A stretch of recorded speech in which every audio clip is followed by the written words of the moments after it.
So let me ask you this question. For meditation, there's various different forms of meditation. Mm-hmm. For people that we have busy life, we have hectic life. There's so much coming at us on a daily, regular basis. What form of meditations is most effective, and for how long? Okay, there's so many different kinds of meditation. Okay, but for me, what's probably the most effective is what I call focused meditation, where you just focus on your breath. Because what that does is, if you can close your eyes, even open your eyes and look at a candle as an example, or a focal point.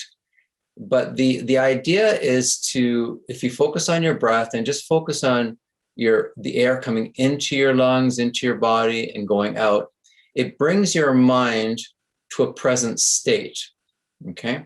Now, being in a present state is critical, because right now, most of society, certainly the younger demographics, but everyone in general, our mind and our body are rarely at the same place at the same time. We're not grounded, Nadirah. We're not Mm-hmm. grounded into a solid foundation whereby we can make better decisions for ourselves and live our best lives. We're constantly floating, at least one leg off the ground, I like to tell the people. So what this focused meditation does, it helps bring our mind and our body at the same place at the same time, so we could focus on what we need to focus without having our attention scattered throughout. If you think of yourself, or anyone actually that's listening, think about a task that you need to perform while your mind is wandering. I'm a voracious reader. I'll give a great example. I'm a voracious reader. I love to read. I could read one paragraph 10 times and not get any of it, or I could read it once and remember everything. If my mind is elsewhere, I cannot recall one sentence of that paragraph. I've performed the task of reading the paragraph, but it is basically a waste of time because I've retained nothing. So how long should that meditation last? Like, is it 5 minutes enough to do a focused meditation? Okay, so the focused meditation, and then we can talk about other meditation as well, but right now we'll talk about the focused one for me. It could be anywhere from 30 seconds to 3 hours, 4 hours, 5 hours. Okay, it depends on the person and it depends on the circumstance. For me, sometimes I'll use it in conjunction with breathing, and we can talk about breathing if you wish at some point, but I will use it for 30 seconds. I can use it for 1 minute. Any time I think I need to pause, reflect, absorb, and then react. So it could be, and the beauty of it is it could be done again within 30 seconds or as little as a minute, but you can do it on a plane, Nadirah. You can do it sitting at your desk. You can do it anywhere.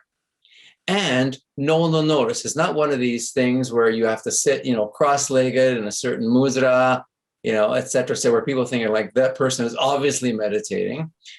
I meditate all the time. No one knows, but it helps me. So there's no time constraint. The one thing I would suggest is I get a lot of this when I coach some of my students and I do my life coaching. They'll say, I can't meditate. My brain works too quickly, or I can never be still. Okay. I don't buy that, because meditation is not about emptying your mind. You can't do that. Okay. It's just about quieting your mind. It's just about being in a state of calmness with all of the information that you have, which will allow you to react better, because it also helps you control your emotions. Think about the decisions that we make when we are in an emotional state. We make our poorest decisions when we are very emotional, especially when we are angry. Is that correct? So, You're right. Yeah, and I do want to touch upon that as well, too. So, but before we move on to that emotional reaction, just for the viewers here, to your point, meditation can be done at any time. It's about centering and being more present.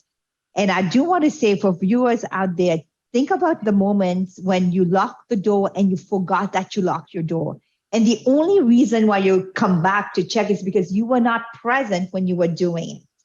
So, and I think each one of us can always learn to be more present. It does a few things. First of all, we absorb what's happening currently in the present.